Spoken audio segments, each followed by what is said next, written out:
Good morning, student. Welcome back in this class. I hope you are healthy and safe at your home. This is the class 9th, subject social science, and this is the chapter 2nd of history. And the topic name is Socialism in Europe and the Russian Revolution. This is the lecture 4th. Student, in previous lecture, we have discussed about the socialism in Europe, and socialism is a vision, and according to the theory of socialist, they were opposed they were opposed the private property, and they want to change the society, and many groups were merged in Europe in 18th century. These were liberals, radicals, and conservative. And in last lecture we have discussed about the Tsar Nicholas II ruled Russia and its empire, included Poland, Lithuania, Latvia, Estonia, and some parts of Poland. And student, in this chapter we will discuss about the Russian Revolution, impact of Russian Revolution, and two most important revolution had occurred in Russia. These were February 1917 revolution and October 1917 revolution. So student, let's start. Firstly, today we will discuss about socialism in Russia. Firstly, we will discuss about the socialism in Russia and impact of socialism in Russia. And after that, we will discuss about revolution of the year of 1905, and in 1905 one incident was called Bloody Sunday. And next we will discuss about what were the reason of 1905 revolution. And last, we will solve some question. That question I have assigned in previous lecture. And last, I will give some question in your homework. So student, let's start. And student, firstly we will discuss about socialism in Russia. Student, all political parties were illegal in Russia before 1914. And according to the policy of Tsar Nicholas in 1940, all political parties were illegal and unauthorized. And the Russian Social Democratic Worker Party was founded in 1898 by a socialist who respected Karl Marx ideas. And Karl Marx, they said industrial society was capitalist, and capitalists own the capital, invest in factory, but profit of capitalist was produced by worker. And Karl Marx wanted to change the society. And student, next, due to government policies, the party was operated secretly as an illegal organization. Means those party was operated secretly, they were called illegal, means unauthorized organization. And unauthorized organization, they started print out newspaper, they mobilized worker and organized strikes to change the society, to promote socialism in the Europe. Student, government policy के according जो भी organisation है वो जो secretly जो भी काम करती है उनको इलीगल कहा जाता है, यानी कि उनकी जो पॉलिसी वो सारी क्या इलीगल माना जाती थी. और इसी वजह जो इलीगल ऑर्गेनाइजेशन थी उन्होंने अपने न्यूज़पेपर प्रिंट करना स्टार्ट कर दिए, लोगों को ग्रुप बनाना स्टार्ट कर दिए, और काफ़ी सारी स्ट्राइक रैलीज निकालना स्टार्ट कर दिए ताकि वो क्या है सोशलिज्म को प्रमोट कर सकें. तो उनका मेन पर्पस था सोशलिज्म को लेके आना और मोनार्की सिस्टम को, यानी जार निकोलस को कंट्री में से रिमूव करना. And socialist in the country side form the socialist revolutionary party in 1900. Socialist ने एक पार्टी फॉर्म की, दे formed A party and named was socialist revolutionary party. And this party supported peasants and they demanded peasants right and that land belonging to nobles would be transferred to peasants. उन्होंने कहा कि ये जो party थी socialist revolution party, they were promote peasants right and they demanded those land belong to nobles would be transferred to the peasants. यानी कि जो भी लैंड जो नॉबल्स के पास है वो नॉबल से लेके पीजेंट्स को दे देनी चाहिए, क्योंकि पीजेंट्स ही एक्चुअली क्या होते हैं, लैंड पे वर्क करते हैं, प्रॉफिट अर्न करते हैं, ज़्यादा प्रोडक्शन पीजेंट्स करते हैं। तो उनकी डिमांड थी पीजेंट्स के राइट प्रोवाइड करना, उनको सपोर्ट करना, फाइनेंशियली और इकोनॉमी दोनों उनको हेल्प करना। इसीलिए उनका मेन पर्पस था पीजेंट्स को राइट्स प्रोवाइड करना। आगे बेटा, social democrat disagreed with socialist revolution about peasant, but social democrat they want to change the society, but they did not agree with the social revolutionary about peasant. लेकिन वो peasants को इतने सारे rights provide करने के right में favour में नहीं थे, वो उस बात से एग्री नहीं थे कि पीजेंट्स को इतने राइट प्रोवाइड किए जाएं। उसके बाद व्लादिमीर लेनिन है, he was socialist and he felt that peasants were not one united group due to financial differences. Due to this difference they could not be a part of socialist movement.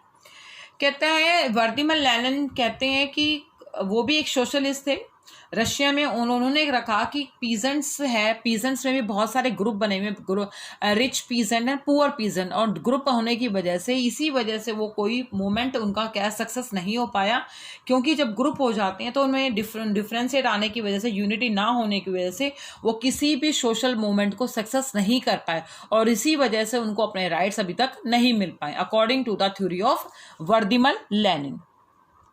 वो चाहते थे कि कोई भी अगर हमें movement को success करना है तो हमें क्या है, यूनिटी में रहना चाहिए, अपने ग्रुप बनाने चाहिए, और यूनिटी को आगे करने के लिए हमें सक्सेस होना चाहिए।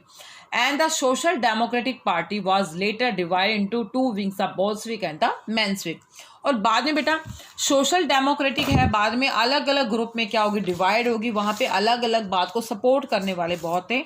बोल्शेविक का मीनिंग है ए मेंबर ऑफ द मेजोरिटी, यानी मेजोरिटी के द्वारा जो मेंबर बनाए जाते हैं उनको क्या कहते हैं, बोल्शेविक्स। और मेंशेविक का मीनिंग है ए member in the minority, A member in the minority. Bolshevik support करता है, they believed in a highly centralised party और प्रोफेशनल रेवोल्यूशनरी। वो चाहते थे कि पार्टी जो भी फॉर्म की, जो उसमें हाईली एजुकेटेड हों, हाईली डिसिप्लिन वर्कर हों, क्वालिटी मेंबर हों जो पार्टी को फॉर्म कर रहे हों, and not willing to work with middle class for their revolutionary AIIMS.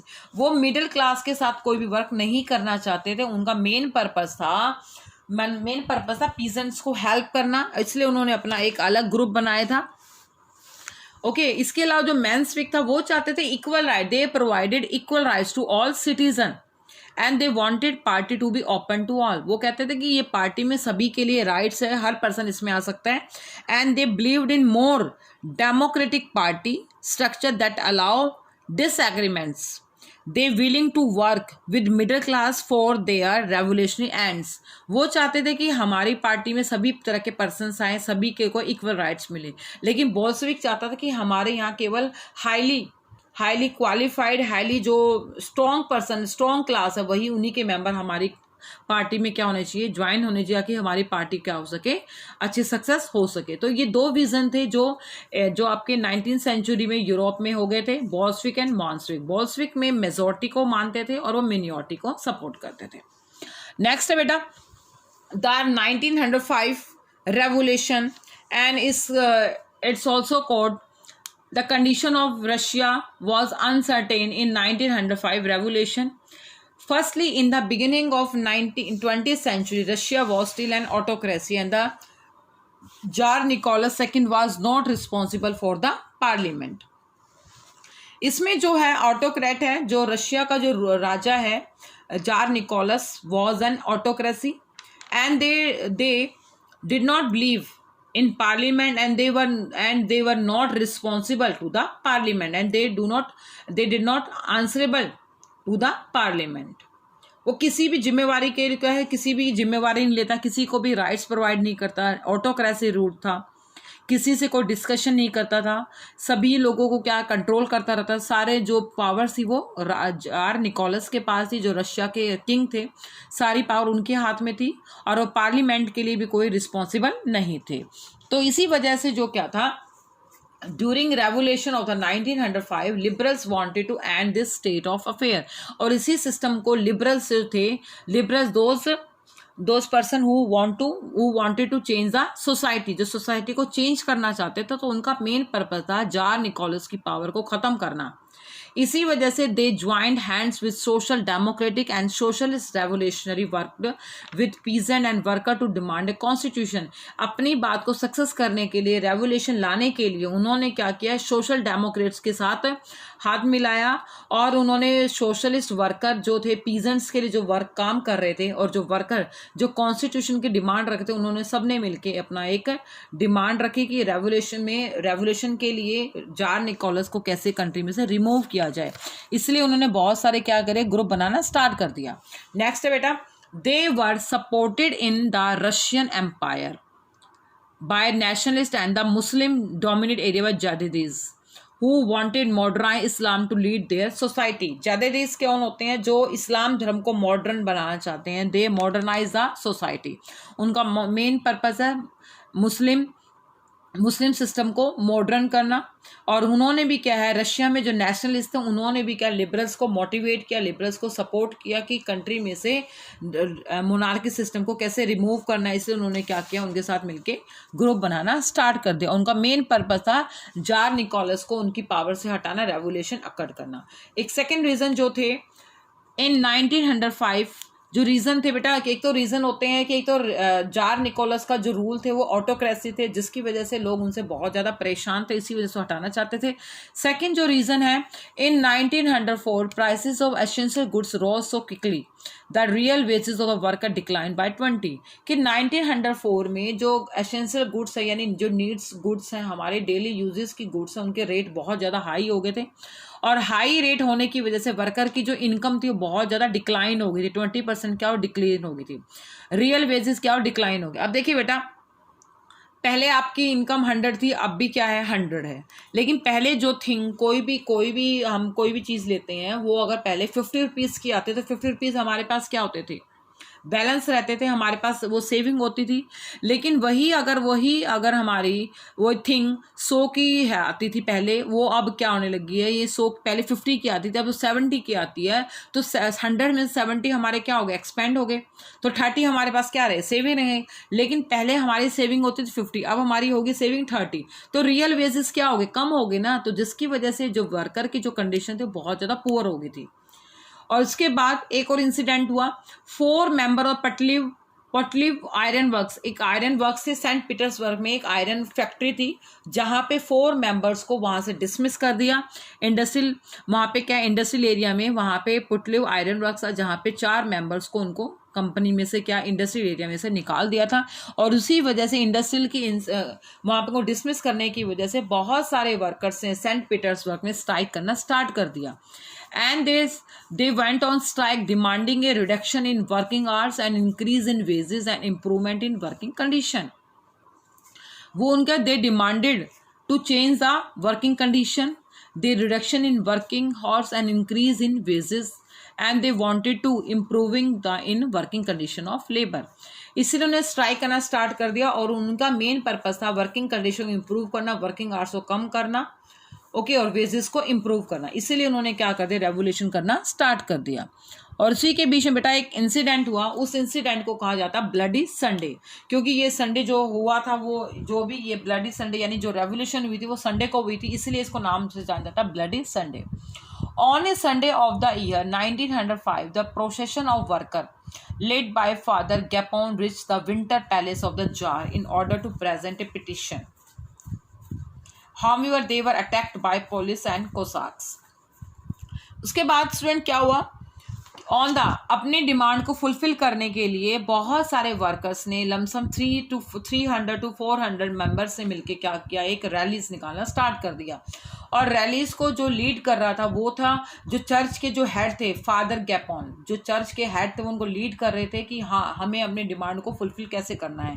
इसलिए वो क्या है, जार निकोलस जो उसका हाउस था, जो पार्लियामेंट्री हाउस है जहाँ वो रहता था विंटर पैलेस में, वहाँ पे जाके उन्होंने भी क्या करते हैं, उन पर अटैक कर दिया, पिटिशन, यानी कि उन्होंने they were attacked on tsar palace, okay, and they were attacked by police and Cossack. और वहां पे उनके पे जाने के बाद वहां पे पुलिस और कोसाक्स ने वहां पे उनपे हमला कर दिया, बहुत सारे वर्कर्स को क्या कर दिया था, इसे मार दिया। कोसाक्स क्या है बेटा, कोसाक्स का एक group of east Slavic people who were member of democratic semi military communities in Ukraine and southern Russia. यानी यूक्रेन और साउदर्न में जो भी पीपल थे उनकी जो कैटेगरीज थी उनको क्या कहा जाता था, कोसाक कहा जाता था। और वो पुलिस वो भी कोसाक क्या करते थे, वो भी उनकी क्या है सेफ्टी के लिए वहाँ पे उनको क्या क्या रिक्रूट किया गया था। और उन्होंने सबने मिलके क्या कर, जो वर्कर जो वहाँ पे पहुंचे थे रैलीज को जो चला रहे थे, तो वहाँ पे उन्होंने पे क्या क्या हमला कर दिया, जिस हमले की वजह से बहुत सारे workers, in this incident more than 100 workers were killed. और इस इंसिडेंट में जब पुलिस और कोसाक ने उन वर्कर्स पे हमला किया तो बहुत 100 से ज़्यादा वर्कर्स मारे गए और 300 वर वाउंडेड, और लगभग 300 से ज़्यादा क्या हो गए थे, घायल हो गए थे। और ये incident had occurred on Sunday, तो this situation come to be known as bloody Sunday. इसी वजह से इस इंसिडेंट को ब्लडी संडे के नाम से ही जाना जाता है। और यहीं से 1905 रेवोल्यूशन की क्या होगी, सीरीज स्टार्ट होगी, क्योंकि बहुत सारी प्रॉब्लम्स होने की वजह से लोगों ने रेवोल्यूशन करना स्टार्ट कर दिया था। एक तो जार का ऑटोक्रेसी रूल था, इनकम बहुत ज़्यादा इनकम क्या हो गई थी, काफ़ी कम हो गई थी, रियल वेजेस काफ़ी डिक्लाइन हो गए थे, और ब्लडी संडे की इंसिडेंट होने के वजह से लोगों ने रेवोल्यूशन करना स्टार्ट कर दिया। तो it was started of 1905 revolution. And next student, this events were, इस इवेंट्स में क्या क्या हुआ, क्या क्या इसके इफेक्ट हुए। Trends of strike spread all over the country. और यहाँ पे ब्लडी संडे के होने के बाद, इंसिडेंट होने के बाद पूरे कंट्री आसपास क्या हो गया, स्ट्राइक होना स्टार्ट कर दिया। लोगों ने उनको सपोर्ट करने के लिए अपने अपने एरिया में स्ट्राइक करना स्टार्ट कर दिया। Universities close down when student complaining about the lack of civil liberties and universities close down. काफ़ी सारे स्टूडेंट्स ने क्या कर दिया, यूनिवर्सिटी को क्लोज कर दिया, और स्टूडेंट कंप्लेन कर रहे थे क्योंकि वहाँ उनको कोई भी फ्रीडम नहीं थी। They had no freedom and they close universities and they started strike in Europe and doctors, lawyers, engineer and other middle class worker established the Union of Union and demanded a Constituent Assembly। तो उसी बात से परेशान होके, उसी बात से गुस्से में होके सभी लोगों ने उनको सपोर्ट करना स्टार्ट कर दिया। वर्कर को जो इतने सारे वर्कर्स मारे गए थे और वो बहुत सारे घायल हुए थे, तो उसी वजह से बहुत सारे पर्सन ने स्ट्राइक करना स्टार्ट कर दिया। और उसी के सपोर्ट में यूनिवर्सिटी को बंद कर स्कूल बंद किए गए, और डॉक्टर्स और लॉयर्स ने भी क्या कर दिया, अपने यूनियन ऑन यूनियंस बनने, एक अपनी यूनियन फॉर्म करना स्टार्ट कर दिया। उस यूनियन का नाम दिया union of Indian and demand. और उन्होंने कहा कि कॉन्स्टिट्यूंट असेंबली होनी चाहिए और कंट्री में से मोनार्की सिस्टम को बिल्कुल रिमूव कर देना चाहिए। तो उन्होंने डिमांड, यहीं से फिर क्या होता है, रेवोल्यूशन हुआ था, क्योंकि उनकी डिमांड थी जो ऑटोक्रेसी सिस्टम है जार निकोलस का, जो उसकी जो पावर उसको बिल्कुल कंट्री में से रिमूव कर देना चाहिए। तो यही इंसिडेंट को जाना जाता है 1905 रेवोल्यूशन। नेक्स्ट है बेटा, a large number of trade unions and factory committee consist of factory workers also exist for short time। और काफ़ी सारे ने क्या किया, several restriction were placed on political activity। उसके बाद वहाँ पे जार निकोलस ने भी क्या कर दिया, अपनी बात को ज़्यादा फॉलो करवाने के लिए काफ़ी सारे ट्रेड यूनियन और फैक्ट्री यूनियन को भी क्या कर दिया, ख़त्म कर दिया, और काफ़ी सारे रेस्ट्रिक्शन लगाना स्टार्ट कर दिया। पॉलिटिकल एक्टिविटीज़ पे भी क्या कर दिया, स्टार्ट कर दिया।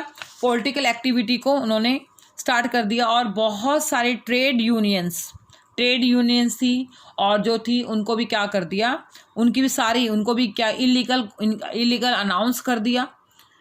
ठीक है, क्योंकि उनको क्या है, इलीगल कर दिया था, और वो भी अपने अकॉर्डिंग क्या करने लगी थी, वर्क करने लगी थी। और बहुत सारे जो प्लेस थे पॉलिटिकल एक्टिव, उन पे क्या कर दिया, बैन कर दिया। उन्होंने क्या कर दिया, बैन कर दिया। जार निकोलस के कहने पे सभी जगह पे ट्रेड यूनियंस को क्या कर दिया, बैन कर दिया था, और वो सभी लोग हैं अपने अकॉर्डिंग क्या करती, वर्क कर रही थी।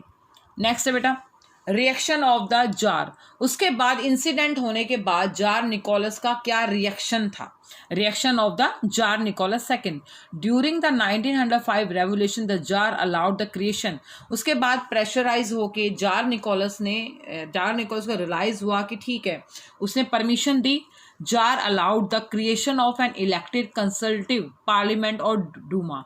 जो रशियन की पार्लियामेंट है उसको कहा जाता है ड्यूमा, और उस पार्लियामेंट का नाम था an elected consultative parliament. Russian parliament name was Duma. Conservative यानी कि कोई भी पार्लियामेंट में जो भी हम पॉलिसीज फॉर्म की जाएगी उसमें जार निकोलस से भी क्या ली जाएगी, परमिशन ली जाएगी।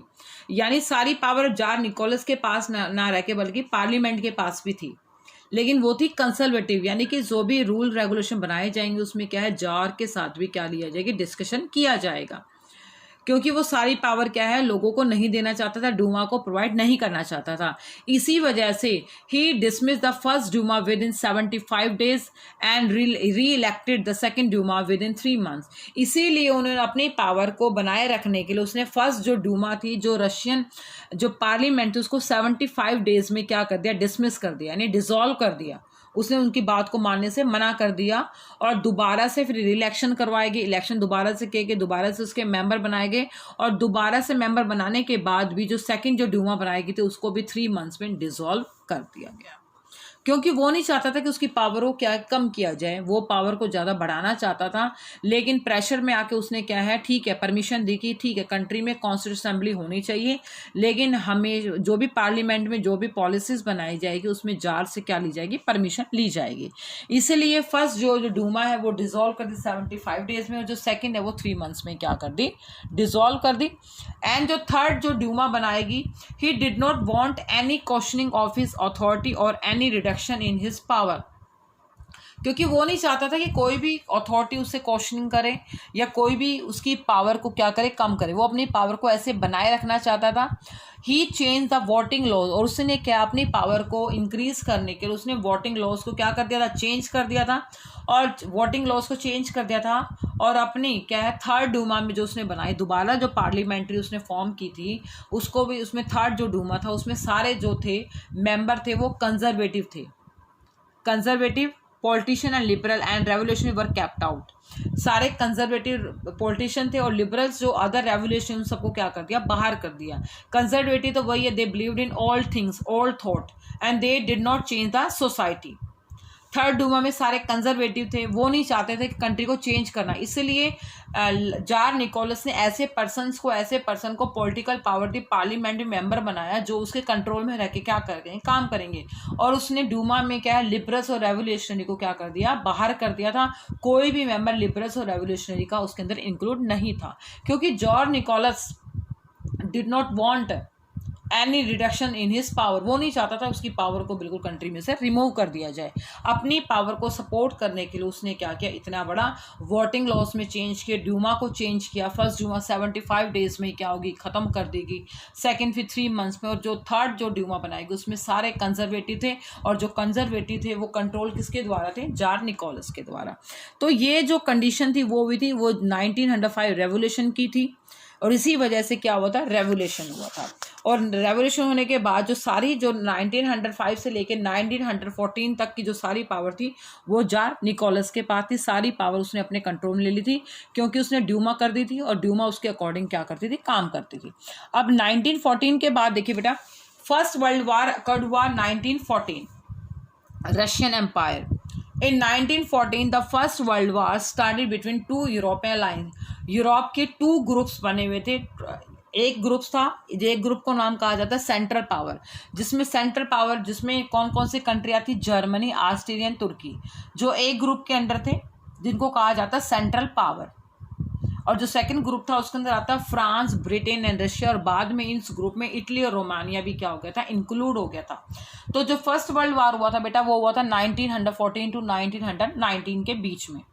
और ये यूरोपियन कंट्रीज में, यूरोपियन में 2 अलग अलग ग्रुप बने हुए थे। एक ग्रुप का नाम था सेंट्रल पावर, और दूसरी जो पार्टी थी उसमें अलग अलग कंट्रीज थी, फ्रांस, ब्रिटेन, रशिया, तो उसके अगेंस्ट थी। तो इस प्रकार जो फर्स्ट वर्ल्ड वार स्टार्ट हुआ, ओके, तो 1914 से लेके first world war incident start हो गया था। तो ये हम फर्स्ट वर्ल्ड वार में क्या क्या इंसिडेंट हुआ, क्या क्या इसमें इफेक्ट हुए, ये हम डिस्कस करेंगे नेक्स्ट लेक्चर में। Okay student, and today your homework solution.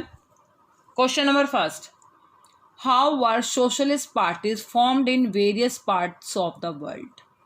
Answer, workers in England and Germany began forming worker association for a better living and better working condition. And question number second. In Germany, these associations worked closely with the Social Democratic Party and helped it win the parliamentary seats. Third, they set up funds to help members in times of distress.